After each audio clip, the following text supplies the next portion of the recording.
Hello and welcome everyone to the Eternal Tournament Series, the second weekly of the third season.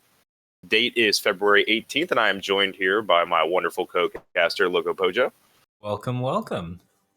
And we are about to be getting into round one of the weekly. We are going to have IlyaK up against Cinderlion, and I hear there are a bunch of new cards in the game. Yes, indeed. We've got the release of Jekk's Bounty, so there's 16 new cards worth playing, and it looks like we're hopping right into game one. This is IlyaK's Shimmering Combre versus Tatavath's 4-color, 4-faction Armory. Yeah, and this is going to be an interesting matchup since both these players do have a couple of new includes. Most notably, I think both players are playing Copperhall Bailiff, which is one of the cards everybody was excited about when they saw it. Yeah, that's correct. Tatavath has one Copperhall Bailiff in his list, and is running the new Throne Warden as well, which isn't new to Jekk's Bounty, but still fairly new on the scene. Looks like IlyaK is getting a really good start here with the Initiative Sands into Seraph play. That kind of curve out is really strong in a Combre-style deck. Yeah, this is going to put Tatavath slightly on the back foot while he's trying to get his footing together, I guess. But IlyaK is already off to the races with the Sandstorm Titan coming down now. And this is probably going to force Tatavath. I feel like he needs to let's get this healer down. But the Titan is going to keep beat time. Yeah, this is a Combre nightmare. It's really good that Tatavath has the Harsh Rule online, but being able to play Initiate into Seraph, into Sandstorm Titan, into Obelisk is just 4 extremely strong cards in a row ahead of curve. So Tatavath is going to end up on the back foot here until his Harsh Rule comes online. Yeah, and he is just trying. We see IlyaK pushing as much damage as possible, and we're going to see the Scorpion Wasp come down and block this Titan. So the Titan will get cleaned up. And now IlyaK deciding if this stand together is really worth it. Not going to be doing particularly much, but it will save his Initiate, which is pretty important here. It saves the Initiate and it frees up power for Crystallize in a little bit. It also gives Seraph that extra point of damage. It might be worth doing, or it might be worth holding as a surprise. We can certainly expect Tatavath to try and throw a Harsh Rule at some point, so it's perfectly legal to use the stand together early, because it always protects against that Harsh Rule effect. Yes, it does, and that might actually be decently relevant here. And now we see Tatavath making one very big Combri healer, and all of a sudden it looks like IlyaK is he hasn't hit that stall point due to this Crystallize, but it's possible for Tatavath to actually swing this matchup if IlyaK can't get to the ship pack. Yeah, it's an interesting line of play, making a big Combri healer. Obviously, the Crystallize helps a lot here. You can use Combri healer to pop the Aegis on your opponent's units, which will help out with like setting up a Harsh Rule. But since he's got the Vanquish and the Desert Marshal available, it's not going to matter too much here. And it looks like he does have a pretty good line, and that big Combri healer will become relevant again. Yeah, and Tatavath getting down this 7/7 Copper Conduit, going to be able to start throwing its weight around and pushing in for a lot of damage.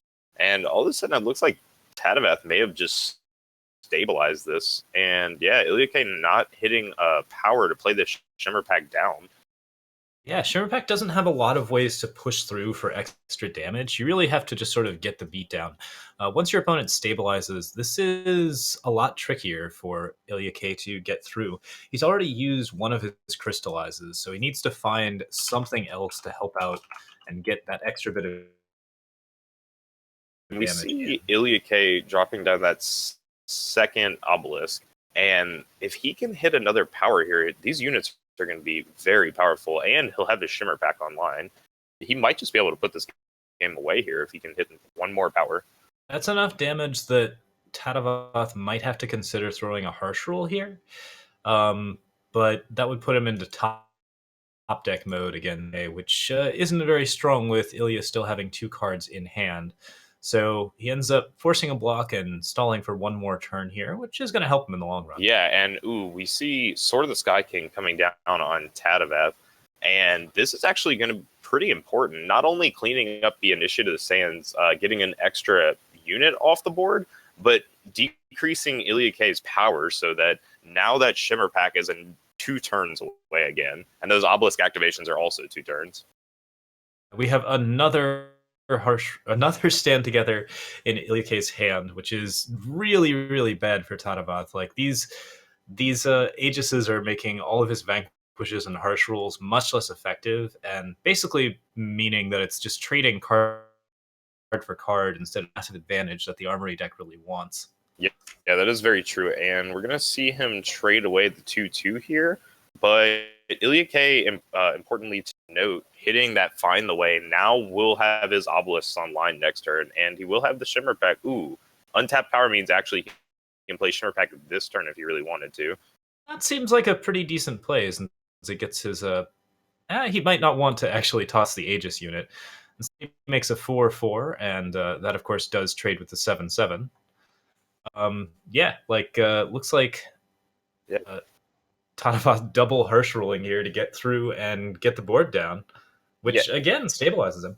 Yeah, very good choice. Tatavath, or IlyaK rather, I want to say there, to not Shimmer Pack the Aegis unit, forcing Tatavath to double harsh rule. But we see IlyaK picking up a lot of gap back end, and I think that's just going to... These obelisks are a nightmare. The Copper Conduit helps with the Sandstorm Titan, and it makes IlyaK think twice about attacking. But yeah, Temple Student as a 5/5 into another card is really rough. Oh, but we have a friendly Furnace Mage, so this is a really good back and forth between these two players. Yeah, I thought the game was over, but I had miscounted. The Temple Scribe only doing 5 damage, and Tatavath at 6. So Tatavath with a huge rise there, and we see him picking up another rise. Going to be able to go find a weapon, and there are a lot of good choices here. Or Runehammer, not too surprised to see that one coming out. He could always. I'm not sure if he has a second Furnace Mage, but yeah, there are a lot of good picks here, and he goes for the Auric Runehammer. That gives him, once again, a stable board. It feels like both of these players are playing cards that sideboard very well against each other's decks, so it's going to be interesting to see what kind of changes they make once we get done with Game 1. Yeah, very true. Their sideboards will make a lot of difference here, and this has been a crazy little game right here. We see the Furnace Mage having to come out to block, and oh, wow. Torch is actually going to be exactly what he needs to pick up here. So IlyaK is going to have to block with the Sandstorm Titan on this 10/10, not to just die to the Torch here. And IlyaK going no blocks, meaning that Tatavath will actually take down this first game with the Torch to face. Yeah, there you go. That extra little bit of reach. And wow, that was really impressive comeback out of Tatavath there. I thought he had been out of the game like a few turns ago, but he's really able to swing it in his favor, notably double harsh ruling the board to get himself back to a stable position after good trades. So Furnace Mage was also just an excellent pull, or the challenge for the Furnace Mages. Being able to get rid of one of those obelisks and reduce the effectiveness of IlyaK's board was really, really strong, and it's just a testament to how good attachment destruction is, like even in the main board in these like professional tournament setups. Yeah, that was awesome out of him. Like I was really impressed to see the rise to the challenge into the Furnace Mage combo, not only producing a nice little 6/3 unit, but really slowing IlyaK down in his path, taking off that obelisk. But let us check into these players' sideboards. So Tatavath on this Armory sideboard, he's got 3 Grenadin Drones, 2 Protects, 3 Plagues, 3 Throne Wardens, 3 Azendal's Gift, and an Ikaria. He didn't cut the Protects and the Stewards from his deck. Looks like he's considering Ikaria, but no, he's leaving that out as well. The Throne Wardens are 2 elves, and yeah, we'll see what other changes he wants to make. Yeah, we see, I think, 1 Throne Warden coming in, but overall, I think he's pretty happy with how that matchup went. And besides that very slow early game out of him and the stand-togethers, and IlyaK just having that blazing fast start, I feel like Tatavath's deck was actually pretty well positioned against that. Like, he seemed to be able to handle all the threats very well. Yeah, being able to run those vanquishes and those harsh rules means that you have a lot of good answers to the Combre stuff.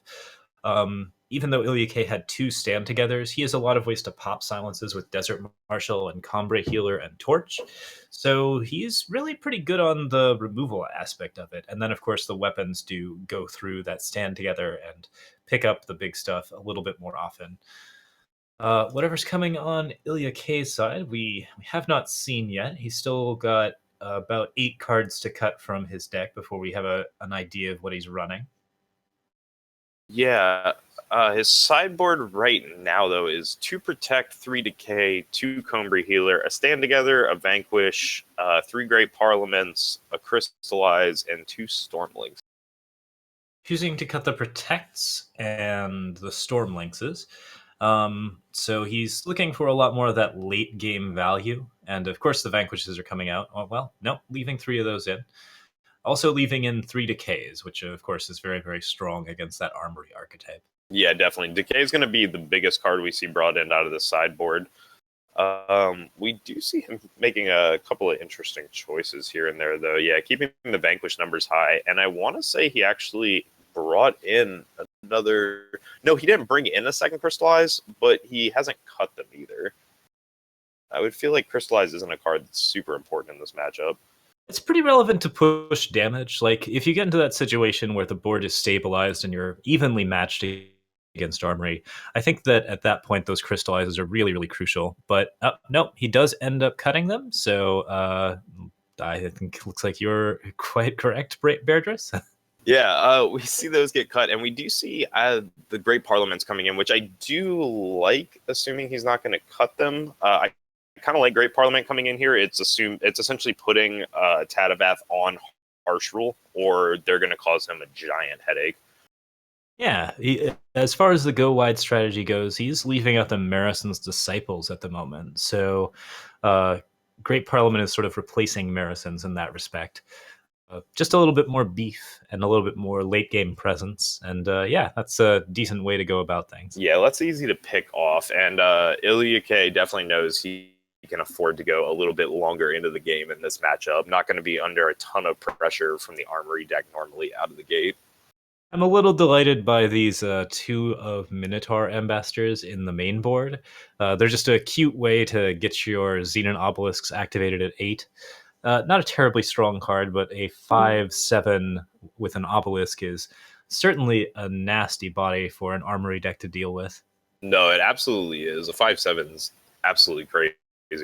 And the Ambassador is an interesting card since it does bridge the gap between Shimmer Pack so cleanly. It makes sure that you don't actually need another power. As soon as you hit 6 and drop the Ambassador, you're good to go with the Shimmer Pack next turn. So it's an interesting form of acceleration that I think a lot of players haven't tried yet, but I definitely can see that it has some validity. Yeah, decent body.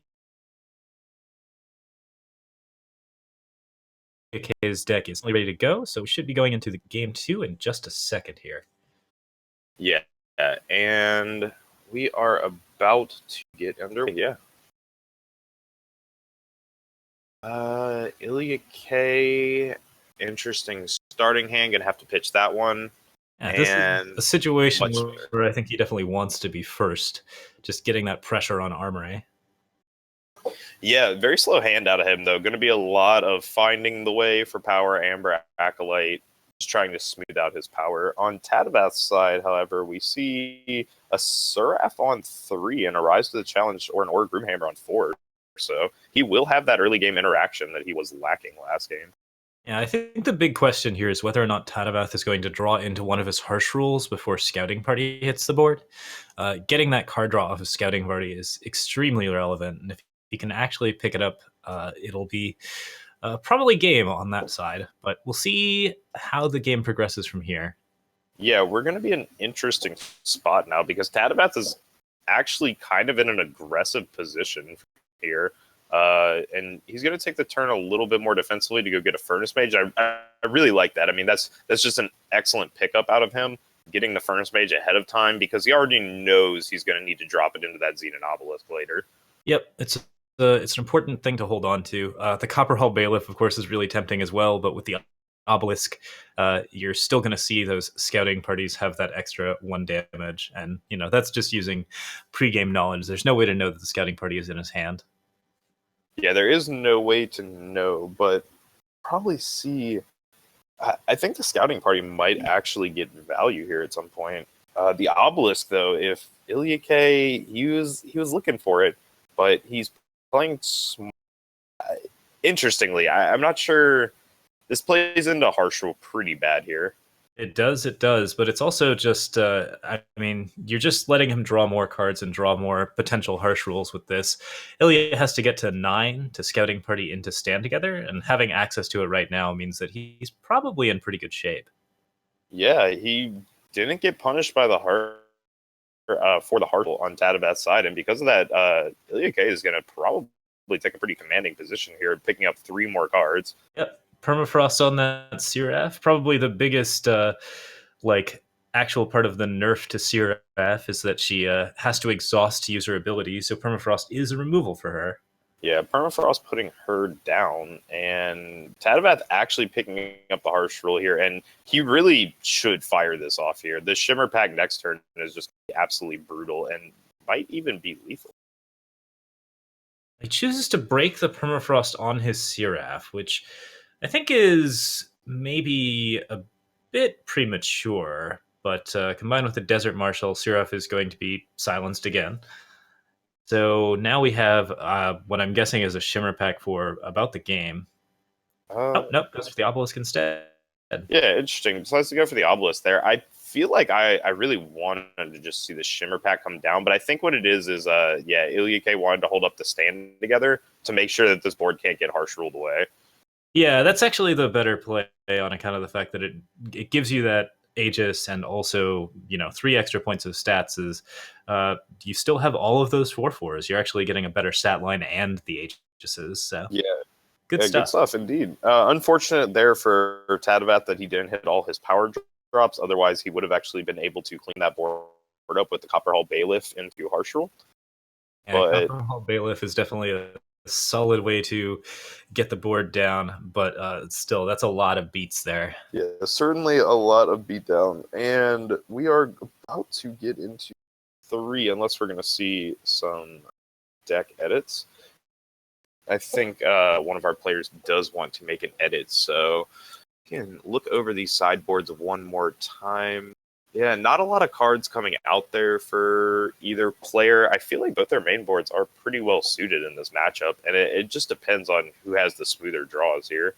Yeah, definitely there's a decent amount of pressure on both boards. Both decks are very similar in tempo and speed. Like they have good finishers at 8. They have a lot of aggressive units, but not too aggressive. And then they just generally like opt for like a decent amount of just other stuff. IlyaK is most often going to be the aggressor here on account of the fact that he has so many more units to play. But if Tatavath ever gets a good harsh roll off, he can flip the board pretty easily.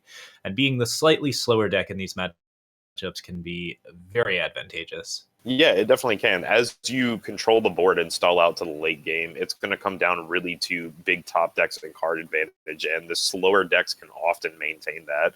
And important cards in Armory that allow them to do that are cards like Harsh Rule to clean up the board to kind of stabilize, Rise to the Challenge to pull any of your big threats that you need. You also, in this 4-faction Armory deck, have access to Seraph for some of the late game and Smuggler Stash too, to bring back your weapons and big units. Yep. I think overall, like Tatavath definitely has like slightly higher card advantage and stuff going on with that, but the Xenon obelisks and stand togethers are a really, really big deal since they make units both larger than weapons can handle and immune to harsh rules, which is just a really big problem for Tatavath. Yeah, it definitely is. And we, in fact, see him going for a plague there to put back into his deck, probably to help answer some of those stand togethers and, in his eyes, some of the earlier tokens. If he had had the plague there, obviously would have been able to clean up all those scouting party tokens. And it would have been a nice little exchange there, going about 4 or 5 for 1 with all the board. So It cleans up Scouting Party, it cleans up Temple Scribe and Amber Acolyte. It cleans up a lot of like the incidental stuff that IlyaK plays that eventually becomes really, really big with Xenon Obelisks. So, yeah, I think it's a pretty strong play here. And combined with Auric Bailiff, you have a lot of different ways to pop all of the Aegises on the stand-togethers that Ilya is typically throwing pretty quickly. Yeah, and that's definitely important in this matchup. Stand Together has been a key card. Decay also going to be another key card that we haven't seen drawn. And IlyaK with a very slow hand here. Yeah, he had to toss the first one because he had double primal influence and no time. And this one just has banners and seats in it, so he's going to be playing some depleted power, and if he doesn't hit his third, he's in a lot of trouble. Yeah, he will be in a lot of trouble if he cannot hit his third power here. Tatavath, in the meantime, also having a bit of a slow hand, but he does have the Copper Hall Bailiff for early interaction and the hammer. And on top of that, he's got plenty of power fixing between his actual sigils and seats and the Find the Ways he's holding on to. Indeed, it looks like the 4-color deck is having slightly more reliable power here. Yeah, and that is a little bit crazy, but sometimes it just comes down to these draws. And I guess out of Tatavath, it's that he really doesn't need one of his colors a lot. The 4-faction Armory deck playing very little black cards. In fact, maybe playing exclusively Smuggler Stash in this build. Yeah, Ilya gets his third, so combined with Amber Acolyte, he's out of the danger zone for just like having difficult power drops. He can play some big units here, or he can decay the Auric Runehammer. My guess is he's going to develop the Sandstorm Titan. Yeah, Sandstorm Titan, definitely a good card to just go ahead and slam on the board here. And this does create an interesting situation for Tatavath where he really doesn't have an awesome play. And There's no good answer to Sandstorm Titan here. An early Harsh Rule would kill it and allow him to push in with Auric Runehammer, but he kind of wants to save that for the later scouting parties and the big obelisk threats. Yeah, not much you can do there, unfortunately. And interesting deciding to trade the unit away. Maybe he's hoping IlyaK will commit more to the board. He can just force off this Harsh Rule. But we see that's not going to be the case as IlyaK goes ahead and gets 2 Find the Ways down to go ahead and pick up some depleted power. Yeah, I think he signaled the Harsh Rule a little too well with that block, so he doesn't have to make much happen. But there is an alternate line of play here with Copper Conduit that gives him a blocker. Yeah, the Copper Conduit will give him a blocker, though. Out of IlyaK, I have to imagine we're going to see the Permafrost coming down here. We do, in fact, see the Obelisk Permafrost. So this is going to clear the Auric Runehammer off Tatavath and put him in a very interesting position. Tatavath just has the wrong answers for this board. The Harsh Rule is not very good against a single Sandstorm Titan, and with Obelisk coming down over and over again, like, he's not actually playing anything on the board to give Harsh Rule value. Yeah, this is very true. He is kind of just slowed down too much. And yeah, I think you said it perfectly when you said the wrong answers. Asking, and that's definitely hard to do for Armory when it comes to Sandstorm Titan. Sandstorm Titan can be just such a brutal card for them at a 5/6. It's so hard for them to find the ability to muster up the six actual damage to take care of it without finding a Vanquish. The Harsh Rule ends up being a 3-for-1, but it's a pretty costly 3-for-1 since he had to throw away several chump blockers here. And one of them was a Seraph, so a lot of Tatavath's late game value is gone. But he does have a second Harsh Rule in his hand. Yeah, we do see the second Harsh Rule in his hand, and he's going to have to fire that off, thinking that this is going to clean the board up. And it will for the time being, but we do see the Great Parliament floating around, so this is going to make 2 8/8s. And that is going to be another question IlyaK is asking Tatavath that Tatavath does not immediately have an answer to. Pretty this much is a very quick clock. Harsh Rule or bust here, yeah. It's a rough deal. Great Parliament is another one of those great cards to be playing in like a Harsh Rule style board. So, Ilya's just got a lot of good choices against those Harsh Rules. Yeah, he really does, and that's why I love the Great Parliament against the Harsh Rule type decks. Is it's so easy to just put your opponent in a situation where you force them to Harsh Rule away what ends up being a suboptimal board, because you just reload so cheaply and efficiently with the Great Parliament when you're in those late game situations. Yep. Yeah, so that's a 2-1 for IlyaK. Looks like those sideboard Parliaments and extra stand togethers really helped push through against the Armory deck. Both of the decks seemed very well matched against each other, so I don't know, that was a pretty great game 1, I think. Yeah, that really was a great game 1, and it really did come down to the wire in the end there, and it looked almost for a few moments like Tatavath could have somehow gotten the threats off, but without drawing that third harsh rule into IlyaK's Great Parliament, it did just end the game, unfortunately. Great Parliament, a very powerful card coming out of his sideboard. But Yeah, that was definitely a fantastic game one.